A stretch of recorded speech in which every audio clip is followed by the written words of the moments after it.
Welcome in to The Scoop, the #1 UNC football recruiting podcast, brought to you by Johnny T-Shirt and JohnnyT-Shirt.com. All right, welcome into The Scoop. As I said, the #1 UNC football recruiting podcast. I'm your host, Ross Martin. As always, we are joined by Don Callahan, Inside Carolina's recruiting guru. We are back with a new episode. Don, what's going on, man? Not too much. Got some serious stuff to handle after this podcast, but beyond that, just happy to get this rolling. Serious stuff that you don't want to let the public know about. Well, I got a traffic ticket. It's not really all that exciting. Don's got to go to But court yeah. as I fix the thing here. We're live here, not live, but we're recording here Wednesday morning about 8:45. Rainy Wednesday in Chapel Hill. Got a lot to talk about. Big visit weekend last weekend for UNC. UNC got a football commitment. We're going to chop it up here, update y'all with all the UNC football recruiting news. And any updates from you personally, other than the traffic ticket and court appearance? I don't think so. Just the normal, had to handle all the stuff that happened with the weekend. A lot of visitors, as you mentioned. UNC had a commitment on Monday that came from that visit. We'll get into that. Pretty boring. What about you? What's going on in Ross's world? Nothing. All basketball right now. Let's get into it. We pull up our notes here. Bad radio.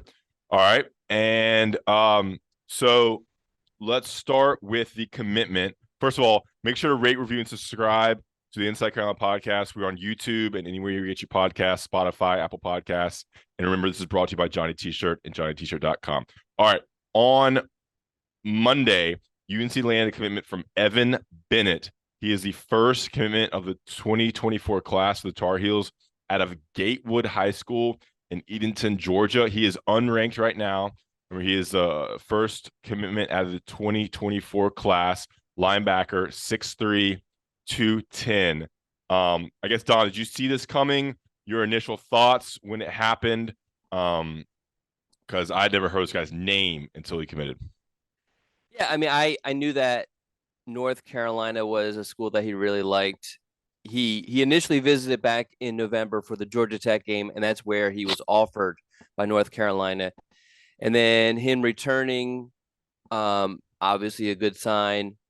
Yeah, UNC at that point was his only offer. So obviously, if he was going to make a move, it would have to be North Carolina. Liberty ended up offering him the day that he announced his commitment publicly, but that obviously was a non-factor.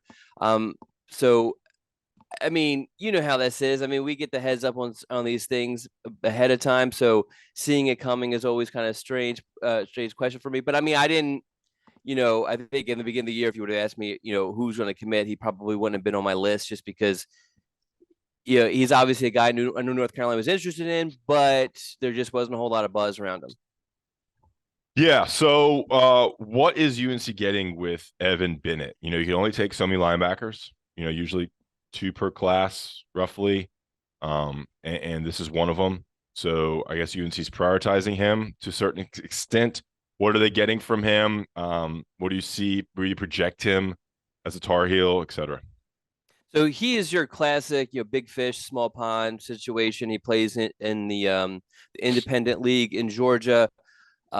He's basically in the middle of nowhere. When you watch his film, he's clearly the biggest kid on the field in just about every clip. And because of that, he naturally plays just about everywhere for his high school. Plays running back, plays wide receiver, plays linebacker, obviously, which is where North Carolina's recruiting him for. Just kind of all over the place. I'm sure if you spend any time on the message boards, you've seen his Twitter pictures. He's has definitely worked on his physique. Looks like he has hardly any body fat whatsoever. But that work ethic off the field, you watch him on the field, he's kind of a very, very raw prospect. So he's a guy that has some athleticism, obviously has some strength, has the work ethic. So it's a matter of kind of molding that for North Carolina.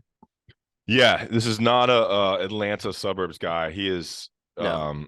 He is kind of between Atlanta, east of Atlanta, kind of in the middle between Atlanta, Macon, and Augusta. Right Yeah. there in the middle, bunch of lakes there as I look at it. South of Greensboro, Georgia. Um, yeah, I was on his Twitter. He is ripped for a junior in high school. So that's exciting for those who are into Well, that kind of stuff. I mean, it's not like stacked. It's more like when he just doesn't look like he has any body fat whatsoever. Yeah, If that makes sense. a lot of veins. Yeah, a lot of veins, and Okay. but like when we had pictures of him at the basketball game, and you wouldn't Yeah, think that he was muscle bound. He just looks like a normal kid, sort of great, thing. Is the great best way point. to kind of explain it. Can you Yeah. imagine like his family listening to this podcast? It's like, yeah, this guy's got a lot of veins. Okay, so I see how we can phrase this. Were you surprised that this guy was kind of a take this early? Maybe he has his only offers are Liberty and UNC. Like he doesn't have Georgia Tech. He doesn't have even like a Georgia Southern or a Georgia State. The schools you would think would like how North Carolina recruits usually have like Charlotte, and maybe Elon or App State before the big dogs come and offer. Are you surprised by a lack of offers for this guy in correlation with UNC offering accepting his commitment?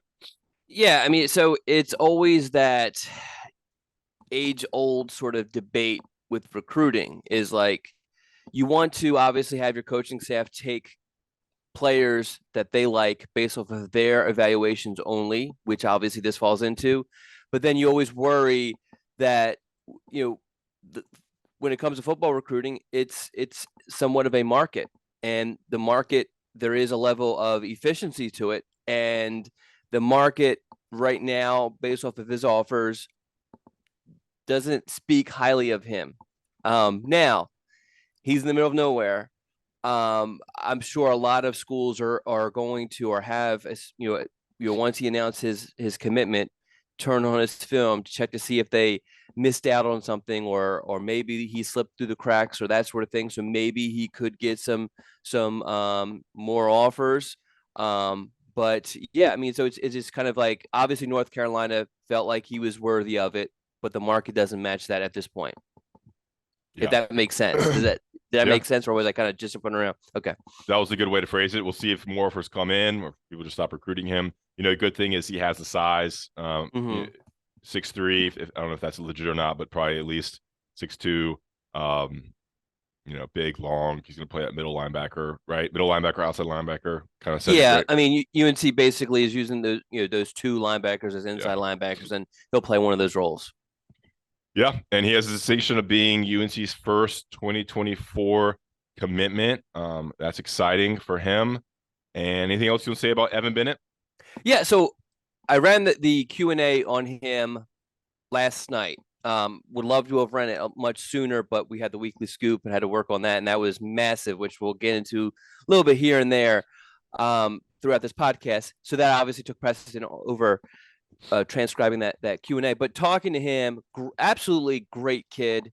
I think from a personality standpoint, was a great first commitment. He wants to recruit for UNC. He's going to be a guy who's going to reach out, and just very likable right off the jump when we first started talking. So I think he's a great, from a personality standpoint, a great first commitment for North Carolina. Did you see me almost fall in my chair? I did. I was trying to hold it together while you were trying to avoid. Why didn't you just push the mute button? Dude, I don't know or was the sneeze just that so powerful that? Well, I'm on this like little rolly stool. It's not very stable, and then I was trying to get out of the the mic out of the way to sneeze, and lost my footing. That would have been a great blooper clip if you would have fallen. You probably would have cut it out though. Yeah, that's right. All right, so good stuff there from you on Bennett. We'll see what happens with him. If he gets more offers, very early the stages of the 2024 class. All right, on that note, the next episode of The Scoop, which will be in 2 weeks, we're going to try to do this every 2 weeks, is going to be our big 2024 preview of that recruiting class, that cycle for UNC. So get excited for that. we'll do something like Don's top 10 targets, top 15 targets, or whatever, most desired, kind of get you familiar with who UNC is recruiting in this class, maybe like most likely commitments and that kind of situation. We'll have a little plan there. So the next episode you listen to of The Scoop will be the 2024 class preview from the UNC football recruiting side. Sound good, Don? Sounds fabulous. Okay, let's go ahead and get the ad read out of here, and then we will go into the bulk of the podcast here. We're going to go into some of the visits over the weekend, a look at a little bit of what Don told us on the Weekly Scoop. The Weekly Scoop is full of information, a lot of 2024 updates on players who visited. So if you are an Inside Carolina subscriber, check that out. And speaking of Inside Carolina subscribers, if you are an IC subscriber, you get 10% off all your purchases at Johnny T-Shirt and johnnytshirt.com. That's Inside Carolina's podcast sponsor on Franklin Street and online at johnnytshirt.com. It's a one-stop shop for all your UNC apparel needs.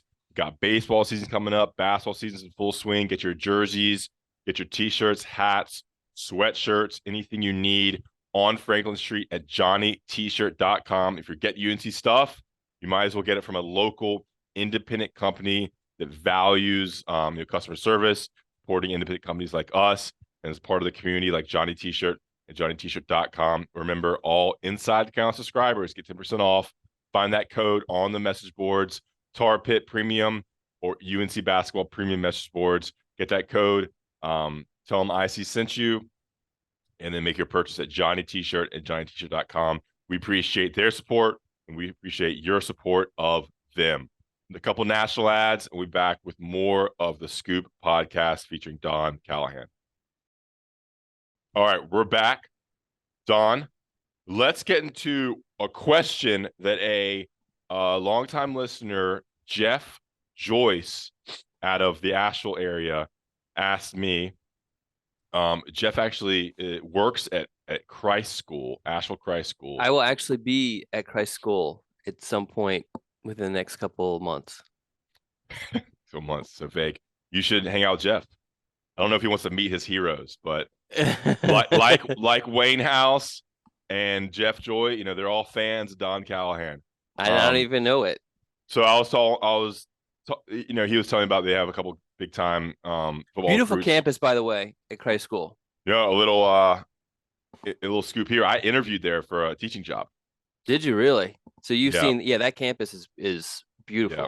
Back when I was looking for teaching jobs, What did you teach? I ended up teaching middle school. No, middle school U.S. history in Murfreesboro, Tennessee, and coached basketball.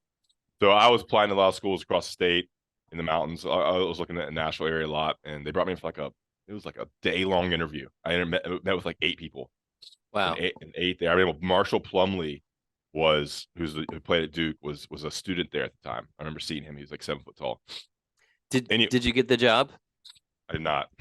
I think that those are pretty teaching at a boarding school like that. It's a pretty good job. It's pretty competitive.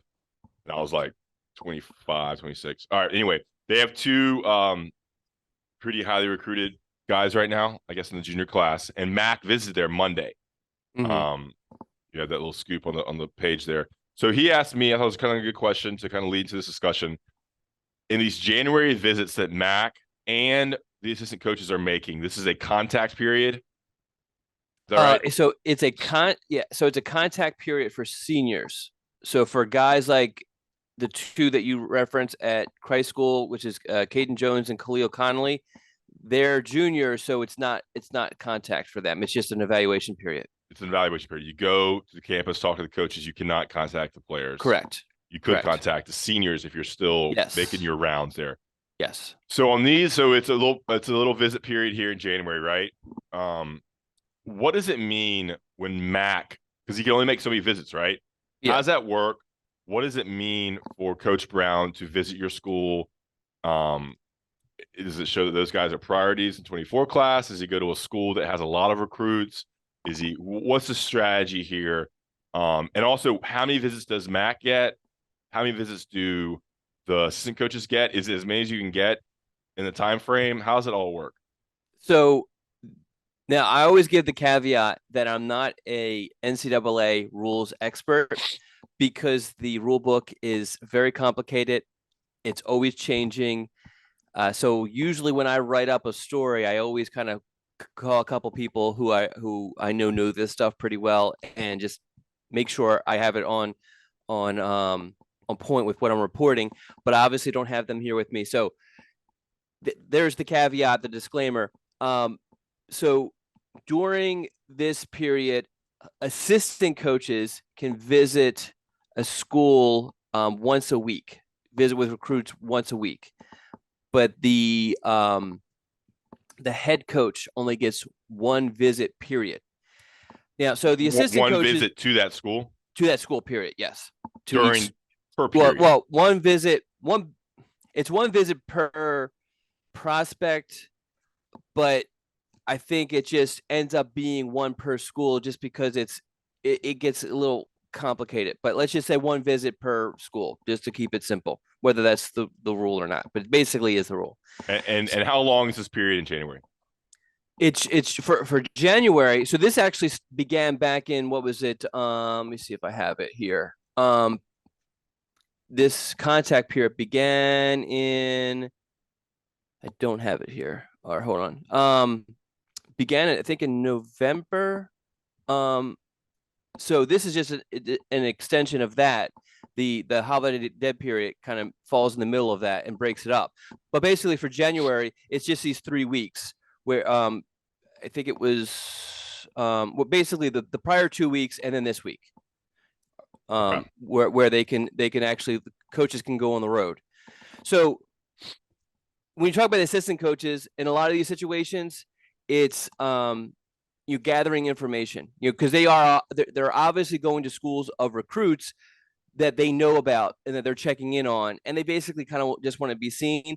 Mm-hmm. But there is a lot of like checking in on underclassmen that they don't know about and gathering transcripts. Especially right now, you're probably seeing a lot of like, how did this kid do this past semester? Especially if it's a kid who you were worried about academically. For Mac Brown, the purpose is for him to evaluate, but what ends up happening is, and this is more of like a showing of interest, Mm-hmm. basically, Mac Brown comes to your school, then clearly he's interested in whoever, like going to Christ school. Clearly Mac Brown is expressing, hey, Caden Jones, hey, Khalil Connolly, UNC is really interested in you, sort of thing. So now, will he visit, like, there was a tweet out there that he visited Asheville High School, which doesn't have any kids that UNC has offered. Mac's going to make his rounds to other schools too that don't necessarily have recruits, but the purpose of him spending some time in the mountains on Monday was to go by Christ School and to make sure that Caden Jones and Khalil Connolly knew that UNC was really interested in him. So Mac and obviously other head coaches can visit as many schools as they want, as they can get to in the 3-week period here in January. Yes. Yes. Only visit each school once. Yes. Each prospect once. Yes. You saw Kirby Smart helicopter in to Providence Day. Yes. Yeah, I think so yeah. You're seeing a lot of high head coaches fly around. So they're trying to hit up as many schools as they can. And obviously they're prioritizing the ones with the recruits they're going after, interested in. But while they're in that area, they may hit up some schools that traditionally have a lot of talent. Like stopping by Asheville School or Asheville High School. This thing is so unstable. All right. Yeah. So anything else on that? And then the assistant coaches. Same. Yeah. So there's they're just checking in with guys. Like before, like I mentioned before, the contact period actually began back in I think it was November, maybe it was December. And some of that is more like maybe a little bit of babysitting of your commits because they haven't signed yet. But some of it also is explain to them, hey, here's the letter of intent. This is what you got to do to sign it. This is when we need it by. This is what you have to do to get it to our compliance department, that sort of thing. they'll also, for contact visits with seniors, they can go out to eat. They can go to their house. Mac Brown can go to their house and spend time with them. I mean, Mac Brown's basically done with his in-home visits, but he did last week go in-home with Jordan Louis, who's signed, but it was more of like, this is what we do for our our commits. So, let's spend some time with you, sort of thing. Yeah. And so assistant coaches are visiting as many schools as they can. Same thing.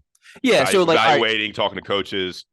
Yeah. So let's take Tommy Thigpen, for example. One of his main areas is Charlotte. So for the entire evaluation period, which, like I said, began before the holiday dead period, he's visiting those schools, as many schools in the Charlotte area as possible, and spending time with those coaches, not only talking about current targets, but who do you have in the pipeline? Who do you have coming up from JV that I should keep my eye on? Who had a good year this past year? That sort of thing. And then also just building those relationships. That's part of it too. Building relationships with the head coaches, with the defense coordinator there, the position coaches, get to know everybody. So if they do have a guy, they'll know about him. They'll have a good foot in. All right, great. Cleared that up a little bit there. All right, let's move on. So I think off of the visits this weekend, of course, UNC played NC State in basketball on Saturday. UNC hosted a lot of recruits that day, this weekend. A big one, and you wrote about him, is 2024 quarterback Jadyn Davis out of Providence Day High School. We haven't talked about him much, but as the calendar turns, we're going to focus on him a lot more. Jadyn Davis visited UNC. You talked to him on the phone. He has a new guy recruiting him in Chip Lindsey as Phil Longo moved to Wisconsin. Generally, where does UNC stand with him? What do you think about his recruitment? Let's start there. So I think we need to start way back. And I felt like for the longest time that North Carolina wasn't much of a I guess, challenger in this recruitment, and Michigan had pulled ahead to build a pretty significant lead, and many believe that he was on track to commit to Michigan. But I think that with everything that has been going on at Michigan, it has caused him to kind of take a step back and look at things. The problem with when you talk to Jadyn, super nice kid, but he is extremely polished when it comes to dealing with media, because this is a kid who I actually met the first time he was a freshman. He repeated the first time he was an 8th grader, he repeated a grade. So he actually should have been a 2023 recruit. But I met him before he reclassified. And so he's been in this process a long time, has done thousands of interviews, and he has it down pat. And he doesn't want people to know what he's thinking. He doesn't want people to know what he's doing. And he does a really good job of not showing his cards. So when you talk to him, I asked him a bunch of different questions, trying to get an idea of just what schools are in his head. He's not going to name schools. But if I name a school, I feel like if I named, Hawaii, he would have given me some glowing praise about Hawaii. But with all that said, I think North Carolina is probably more of a player in this recruitment than they were, 4 months ago. Mm-hmm. I'm not saying and that's become because of Michigan kind of falling out a little bit. Yeah, I think it's mostly that, and then also I think he's starting to realize that for a while there, I think he relied a lot on relationships, and then he's seeing how all these coaches are leaving. I mean, we went through it. Like, Clemson was a school. They just changed OC. UNC just changed their OC. Michigan just fired their co-OC.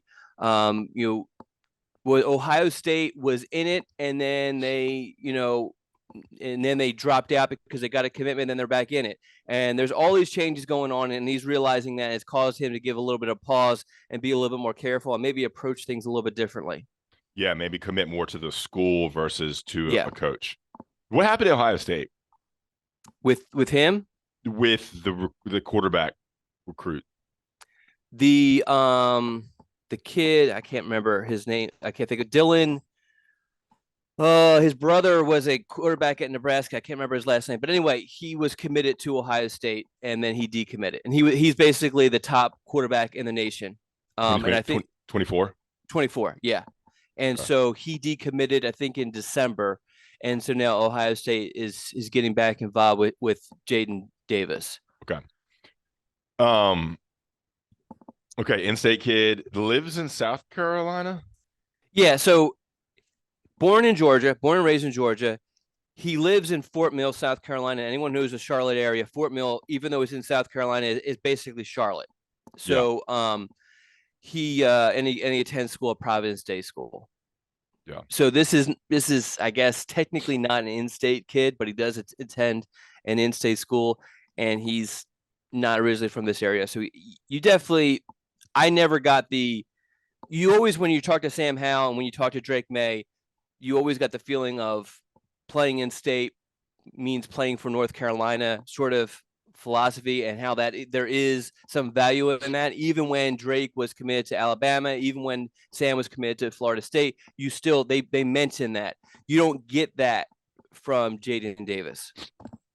Yeah. Not like a true native. Okay. This guy's ranked. Jadyn Davis, as many subscribers know and listeners to podcasts probably know, well aware of this guy. About 6 foot tall, 192. So not a massive player, not a massive guy in terms of his size. Ranked number 15. Let's do the composite. Number 19 in the nation, number 3 quarterback, number 1 in the state, 24/7 sports composite 5-star. I mean, is he an elite prospect, game changer? Like, is he a no doubt stud in college? Oh, you're trying to get me into trouble. I That's a very basic question. yeah, I think he's a very good player. Do I think he's a 5-star, which is what the 19th ranking would imply? I don't know. I haven't seen that from him. But I mean, I'm not trying. I think when I say that, everyone assumes I'm saying he's a bad player. I mean, if I say someone's not a 5-star, that could mean that they're a high 4-star, which in translation for the 24/7 sports ranking is like a second or third round NFL draft pick, which is pretty significant. Yeah, I mean, I think he's a good player, but I don't know if he's a 5-star from what I have seen of him. Why not? I think yeah, just I mean there's certain things, you mentioned his size, and I know that we've seen some quarterbacks similar stature have good careers, but I don't think he has the mobility that those guys have had. And you throws a good ball but could be better. I think that his stats are amazing, but I mean he has one's a 4-star, one's a high 3-star receivers he's throwing to. The other guys he's throwing to, one's Chris Peel, who's going to Georgia as a defensive back. The other one is Brody Barnhart, who has who is a safety, but clearly at the high school level, a college safety is a really good receiver. They play some of the competition they play is really good, and then some of the competition they play is really, really, really bad. So stats are a little bit padded. What league are they in? Are they're in the NCISAA league, which is the independent league in North Carolina, but it also includes a Georgia school. Is it all private? Is it all private schools? All private schools. But okay. They did play Weddington earlier in the season, last year. But so it's like they play Charlotte Christian, very good school, has some legit prospects. They played Weddington, which actually they had a down year last year, relatively speaking. I mean, this is a regular state championship team, but some of the other schools they play just aren't very good schools. So I feel like his stats a little padded from that. But again, I mean, it's like it sounds like I'm talking about this kid is this terrible player, but no, I mean, I think he's a very good player. I really do. I mean, I think he's a legitimate 4-star guy for sure. Yeah. But Okay, so what do you think UNC's chances are? Like, is there any just basic statement you could say on that? Like, It's so hard. Should It's so UNC hard. fans get their hopes up type situation? Yeah, Or just I wouldn't get my hopes up. I definitely would not. okay. I think though we're at kind of like a point where we're trying to figure out. I think we got to watch to see what he does coming up. And the thing that kind of stinks is that we just have this weekend, and then February is dead. So he obviously is not going to go anywhere in February. So we have to kind of wait until March and April to see what visits he takes, what moves he makes. I know he wants to be done with the process and get it and move on, but yeah, it's so hard to tell just what's going on, and is Harbaugh, because he says that he talks to Harbaugh all the time. Is he doing a good job of mending the fence? And even though they lost their co-offensive coordinator, the other co-offensive coordinator apparently is much more well liked and is more say in the offense. So maybe losing the co-OC is not that big of a deal. But then again, you got to worry about the whole NFL flirtations with Harbaugh every single year, and worry about losing your head coach, which dramatically changes your program. Yeah. Then you have Ohio State. I mean, if I were him, I would have some hurt feelings about that. But hey, who knows? And then you have Clemson, which is right down the road, which strangely doesn't seem like is much of a factor, even though he mentions Clemson a lot. So I don't know. Interesting one to follow. I guess the good sign for UNC fans is that Chip Lindsey has made inroads. He visited this past weekend. Yeah. They seem to have a relationship. I think I saw a quote where, he feel even maybe a strong relationship with Lindsey than he had with Longo. So there we are. Briefly, how would you describe UNC's quarterback recruiting situation right now? With Chip Lindsey coming in as a new offensive coordinator, completely changes the board. Any names to drop that UNC fans should know? We'll get into this more on the next episode, but a brief look at UNC's quarterback board for 24. Yeah, so the only quarterback that North Carolina is recruiting who Lindsey didn't actually offer is Jadyn Davis, which we just talked about. I think it was either the first or second day that he was in office, he offered KJ Jackson from Alabama, who we're going to have a story on. Probably by the time you listen to this, we'll have a story up on KJ Jackson. He visited also on Saturday. And then Jake Merklinger from Georgia, who is a little bit higher profile guy. He visited actually 2 weekends ago. Doesn't do a whole lot of interviews. I have not been able to get up with him yet. It's difficult to kind of grasp just where his mind is at because he doesn't do a whole lot of interviews, but a lot of people are talking about Tennessee with him, maybe Michigan State. But so they're involved with those guys. I think if we're like placing betting odds on these three right now, the best odds for North Carolina are going to be on Jackson just because of the situation. But I don't think North Carolina is out of it with any of the other two either. Okay. So 3 names there. No, we'll get into that a little bit more on the 2024 preview, which you also should get pumped about for the next episode. All right, let's move on.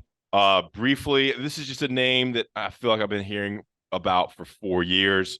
Jonathan Paylor visited UNC over the weekend. He's been to UNC so many times. He's from the Burlington. It's Cummings, right?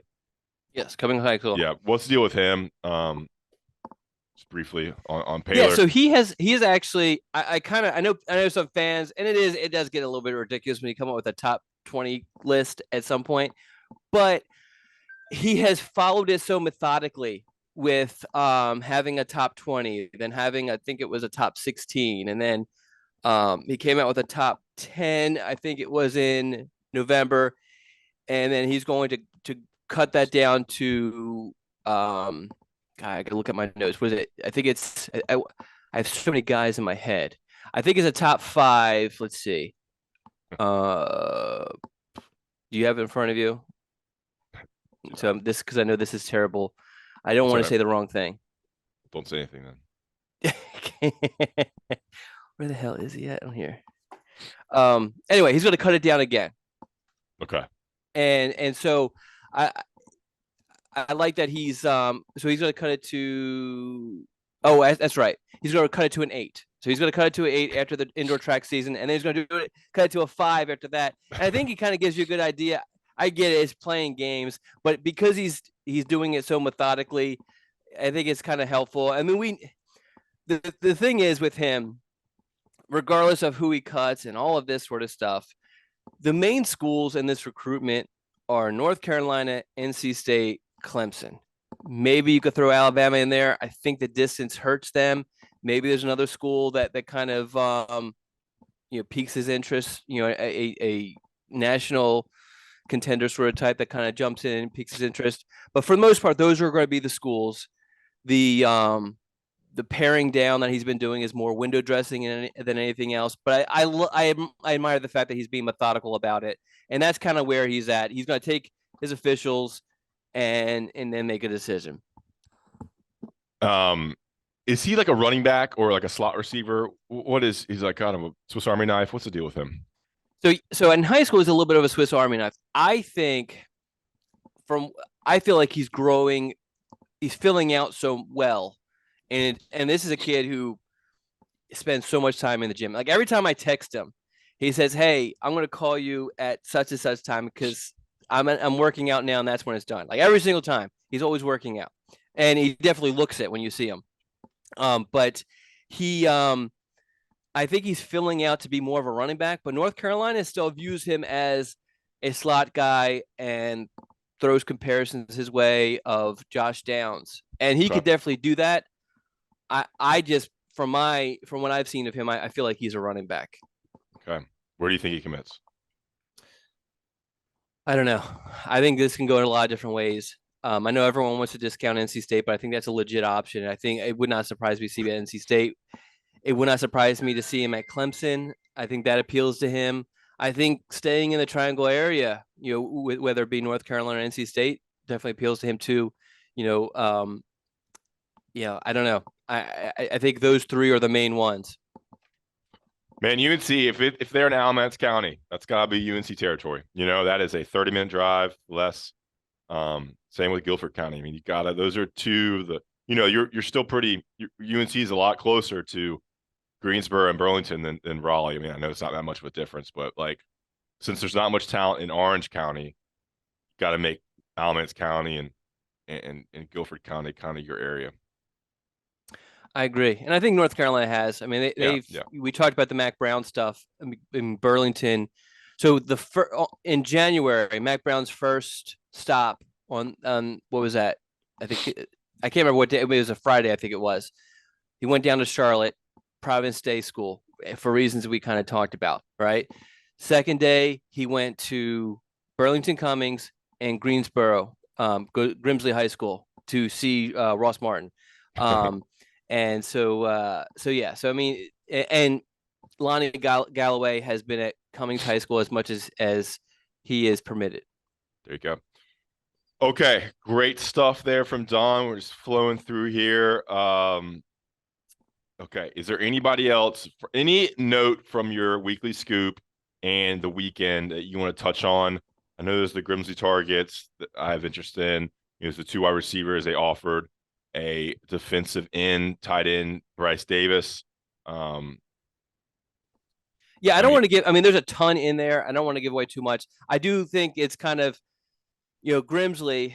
Got to give credit to, Coach Daryl Brown over there and the rest of his staff. A lot of those guys have been with him for a long time, not just at Grimsley, but his prior stops.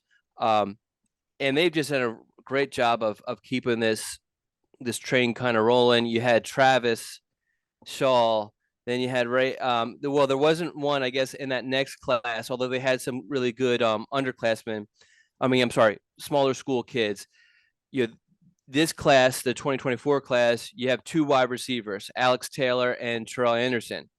The next class, you have Bryce Davis at North Carolina just offered, and he has a Georgia offer. He has a bunch of other offers. Then you have in the 2026 class a quarterback who has offers from, I think NC State just offered him, Louisville just offered him. I think ECU offered him, a couple other schools. I imagine obviously being this young and having those offers, he's going to get additional offers. I mean, this is a kid who has helped his team go to the state championship. They lost, but they played in the state championship. So So he'll get more offers. But yeah, so what I'm basically saying is it's just amazing just how Grimsley is continuing to build the program and to produce recruits in every class. Is that freshman quarterback? Did he even start this year though?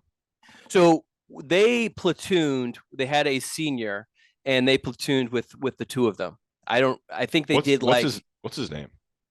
Is it Faison? I don't have him in front of me. Okay, I'll look it up. Okay, cool. Intern. Yeah, Grimsley blowing up. When I was in school, we didn't win a home game in 4 years. So now they're competing for state titles. All right. Anything else, Don, from the scoop? You want to touch on anything else? Anything else recruiting? I mean, you came on the beat to talk about Dre Bly leaving. All right, this is a good topic. Dre Bly and UNC parted ways. They have hired dude, what's his name? It's like the most common name ever. We are like going brain dead. We are both brain dead this morning. I've been drinking coffee, so I don't know what's going on. What's the new quarterback's coach's names? Hang on. I don't know. Jason Jones. Jason Jones. Yeah. Anything about him that I was gonna say Jim Jones. Yeah, I mean it's the most normal, it's the most basic name.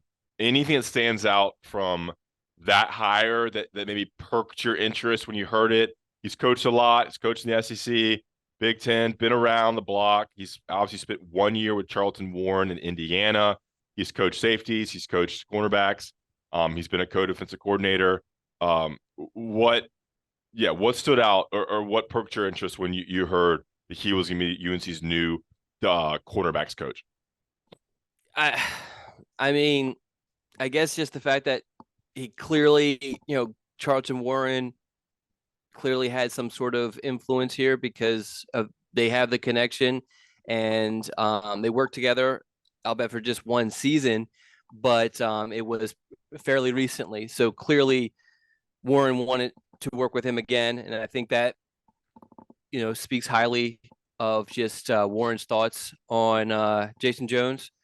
Beyond that, from a recruiting standpoint, not a name that, I've heard from recruits.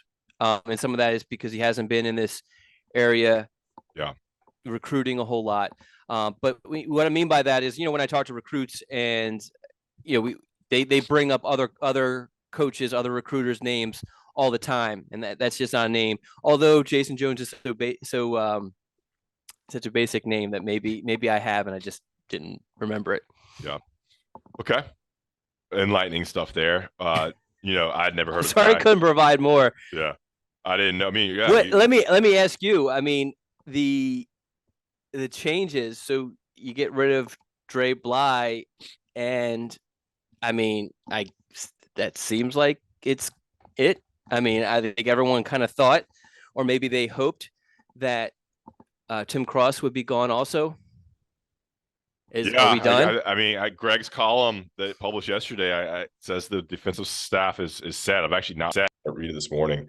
So yeah, I mean, there was some thought that you would bring in a defensive ends coach to coach the edges, and then let Charlton Warren have the secondary. That's not the case. So they're going with a quarterbacks coach, and then I guess Warren will coach the secondary and safeties in general as part of his defensive coordinator role. So you think it's a good move? Just that being your, trade down Dre Bly? I don't know, man. I mean, I think the cornerbacks and safeties should be coached together in the same position room. And maybe they will be. Maybe it's kind of like Warren's running the room, just like with Bly. And then when it comes to technique and drills, you have Jason Jones work with them on that kind of stuff, individual cornerback stuff. But that group's got to improve. It's got to get better. You have I've been reading Jason Staples' transfer insight stuff. Have you looked at any of that? Yeah, so I looked at some of the video stuff. He's done a really good job with it, by the way. Yeah, and Tommy's been transcribing, and Tommy's been doing those breakdowns with Jason, and so I've been reading those as well. The quotes are free. I think the video is VIP. And the video is great.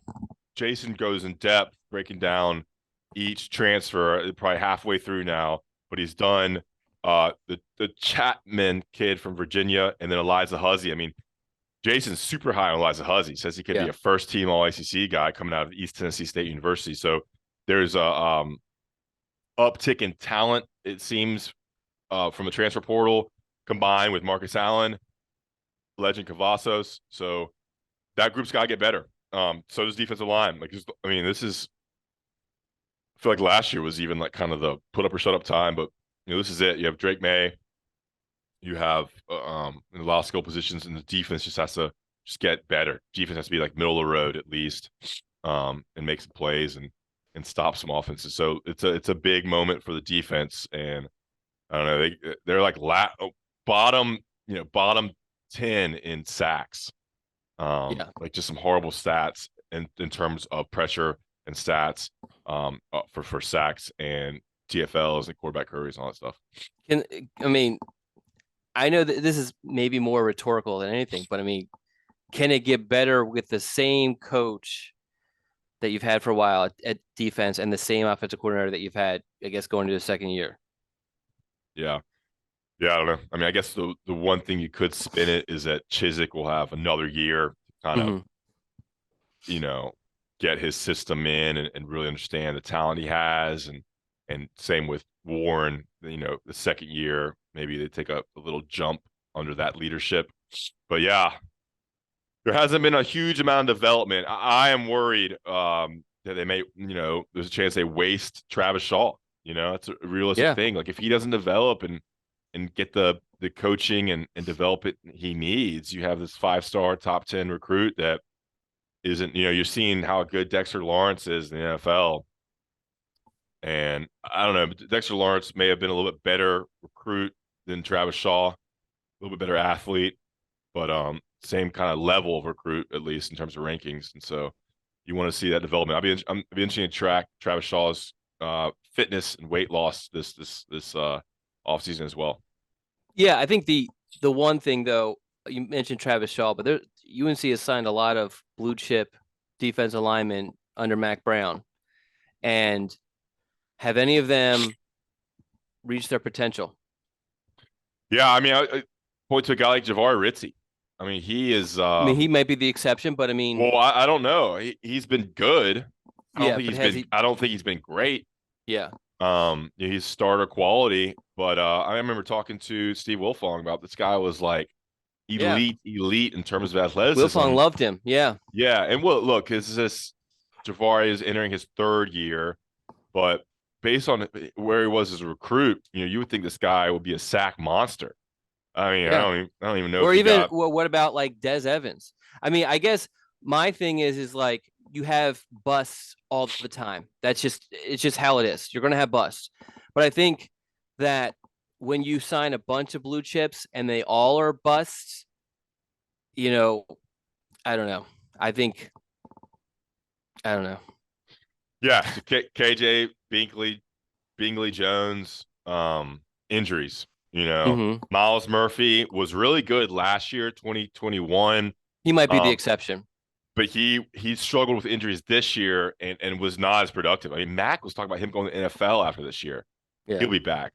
Jahvaree Ritzie, Desmond Evans was a big time recruit. Desmond Evans got injured. He was getting to the point where he was making a step, and then he got injured. And then Travis Shaw, I think those are the big names there. So you expect, I would think Travis Shaw starts next year and splits time with name the nose tackle this year, KJ Hester.